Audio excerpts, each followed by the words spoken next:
The House at Pooh Corner, Chapter 1, in which a house is built at Pooh Corner for Eeyore.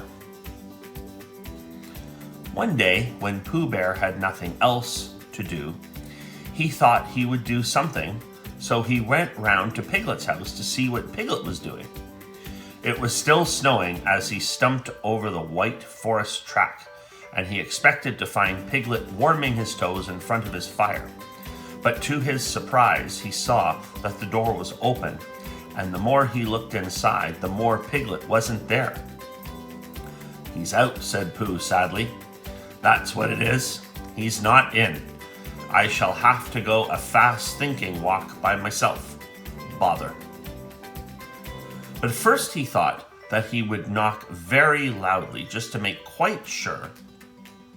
And while he waited for Piglet not to answer, he jumped up and down to keep warm, and a hum came suddenly into his head.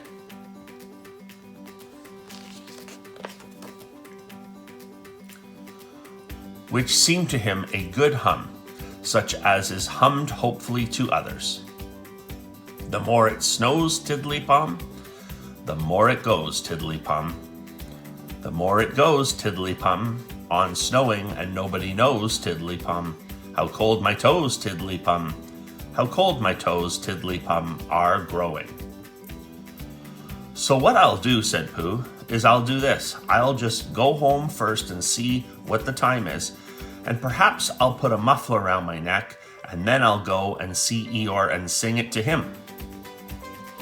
He hurried back to his own house, and his mind was so busy on the way with the hum that he was getting ready for Eeyore that, when he suddenly saw Piglet sitting in his best armchair, he could only stand there rubbing his head and wondering whose house he was in. "Hello, Piglet," he said. "I thought you were out." "No," said Piglet. "It's you who were out, Pooh." "So it was," said Pooh. "I knew one of us was." He looked up at his clock, which had stopped at 5 minutes to 11 some weeks ago.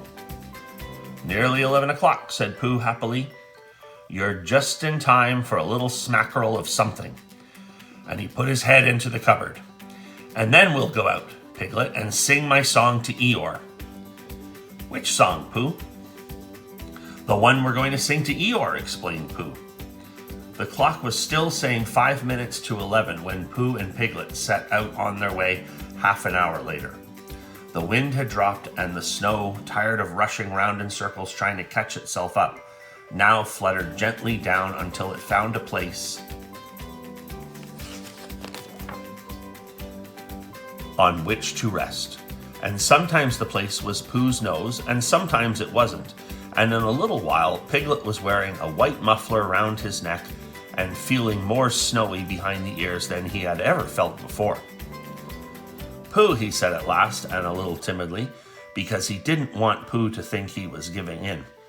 "I was just wondering, how would it be if we went home now and practiced your song, and then sang it to Eeyore tomorrow, or the next day when we happen to see him?" "That's a very good idea, Piglet," said Pooh. "We'll practice it now as we go along.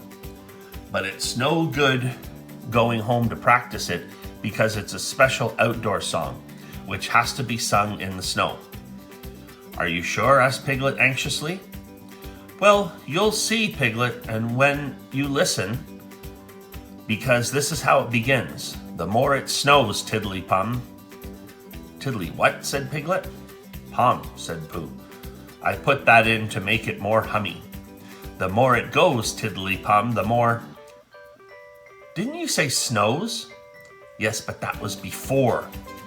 "Before Tiddly Palm?"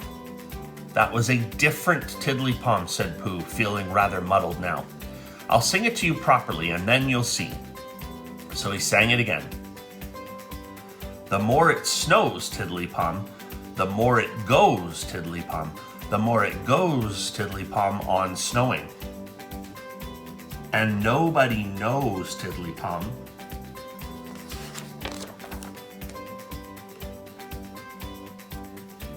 how cold my toes, Tiddly Palm, how cold my toes, Tiddly Palm, are growing."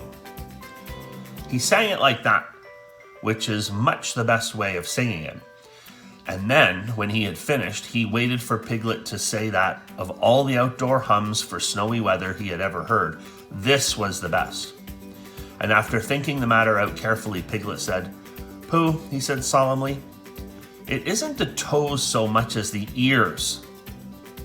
By this time, they were getting near Eeyore's gloomy place, which was where he lived, and as it was still very snowy behind Piglet's ears, and he was getting tired of it, they turned into a little pine wood and sat down on the gate which led into it. They were out of the snow now, but it was very cold, and to keep themselves warm, they sang Pooh's song right through 6 times, Piglet doing the Tiddly Palms and Pooh doing the rest of it, and both of them thumping the top of the gate with pieces of stick at the proper places. And in a little while, they felt much warmer and were able to talk again. "I've been thinking," said Pooh, "and what I've been thinking is this. I've been thinking about Eeyore." "What about Eeyore?" "Well, poor Eeyore has nowhere to live." "Nor he has," said Piglet. "You have a house, Piglet, and I have a house, and they are very good houses. And Christopher Robin has a house, and Owl and Kanga and Rabbit have houses, and even Rabbit's friends and relations have houses or somethings, but poor Eeyore has nothing. So what I've been thinking is, let's build him a house." "That," said Piglet, "is a grand idea. Where shall we build it?" "We will build it here," said Pooh, "just by this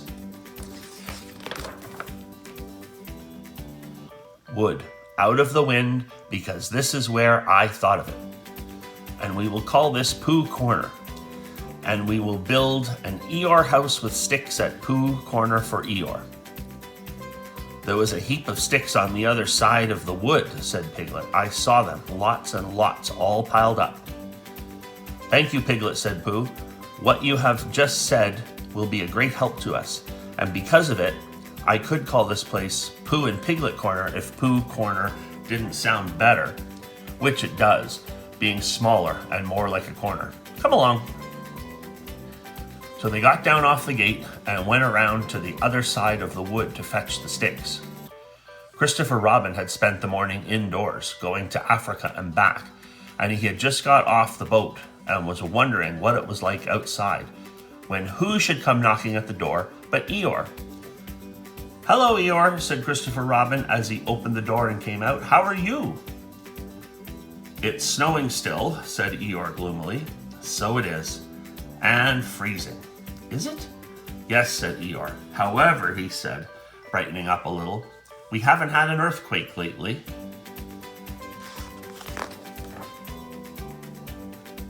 "What's the matter, Eeyore?" "Nothing, Christopher Robin, nothing important. I suppose you haven't seen a house or whatnot anywhere about." "What sort of a house?" "Just a house." "Who lives there?" "I do. At least I thought I did. But I suppose I don't. After all, we can't all have houses." "But Eeyore, I didn't know. I always thought—" "I don't know how it is, Christopher Robin, but what with all this snow and one thing and another, not to mention icicles and such like, it isn't so hot in my field about 3 o'clock in the morning as some people think it is. It isn't close, if you know what I mean. Not so as to be uncomfortable. It isn't stuffy.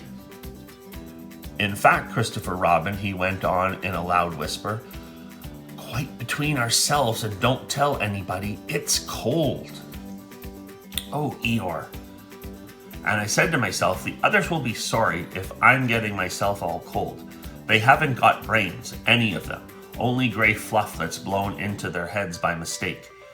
And they don't think, but if it goes on snowing for another 6 weeks or so, one of them will begin to say to himself, Eeyore can't be so very much too hot about 3 o'clock in the morning. And then it will get about, and they'll be sorry. "Oh, Eeyore," said Christopher Robin, feeling very sorry already. "I don't mean you, Christopher Robin. You're different. So what it all comes to is that I built myself a house down by my little wood." "Did you really? How exciting!"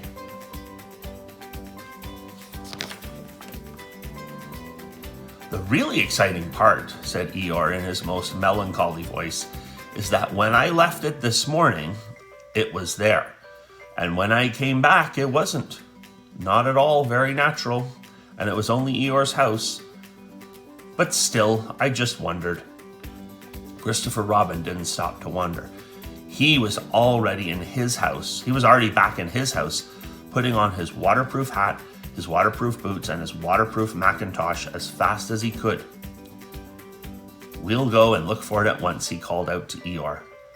"Sometimes," said Eeyore, "when people have quite finished taking a person's house, there are one or two bits which they don't want and are rather glad for the person to take back, if you know what I mean. So I thought if we just went..." "Come on," said Christopher Robin, and off they hurried.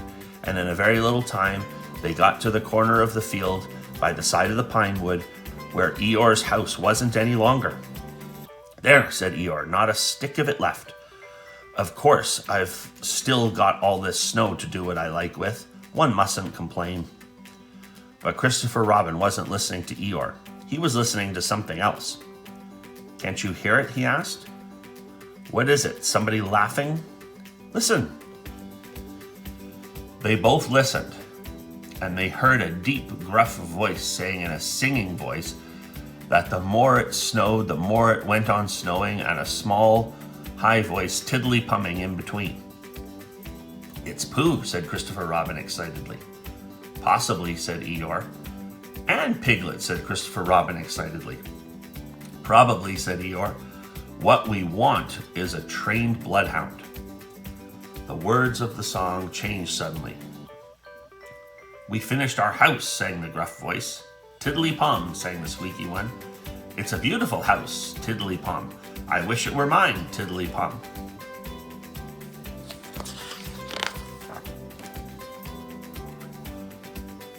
"Pooh!" shouted Christopher Robin. The singers on the gate stopped suddenly. "It's Christopher Robin," said Pooh eagerly. "He's round by the place where we got all those sticks from," said Piglet. "Come on," said Pooh. They climbed down their gate and hurried round the corner of the wood, Pooh making welcoming noises all the way.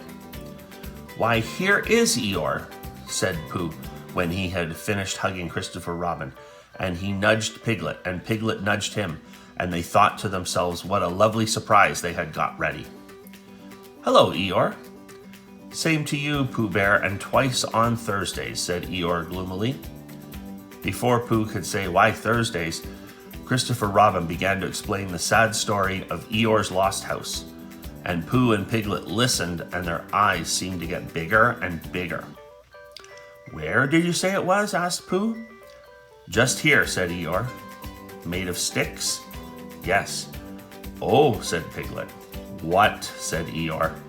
"I just said, oh," said Piglet nervously, and so as to seem quite at ease, he hummed Tiddly Palm once or twice in a what shall we do now kind of way. "You're sure it was a house?" asked Pooh. "I mean, you're sure the house was just here?" "Of course I am," said Eeyore, and he murmured to himself, "No brain at all, some of them." "Why, what's the matter, Pooh?" asked Christopher Robin. "Well," said Pooh. "The fact is," said Pooh. "Well, the fact is," said Pooh. "You see," said Pooh. "It's like this," said Pooh.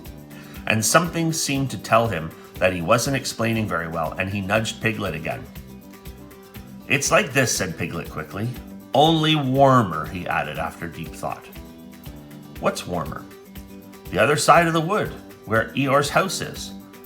"My house?" said Eeyore. "My house was here." "No," said Piglet firmly, "the other side of the wood." "Because of being warmer," said Pooh. "But I ought to know."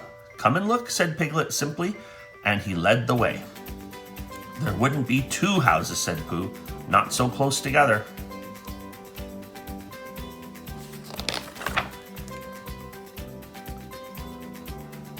They came around the corner, and there was Eeyore's house, looking as comfy as anything. "There you are," said Piglet. "Inside as well as outside," said Pooh proudly. Eeyore went inside and came out again. "It's a remarkable thing," he said. "It is my house. And I built it where I said I did. So the wind must have blown it here."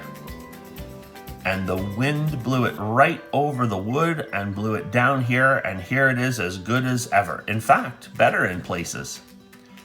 "Much better," said Pooh and Piglet together. "It just shows what can be done by taking a little trouble," said Eeyore. "Do you see, Pooh? Do you see, Piglet? Brains first and then hard work. Look at..."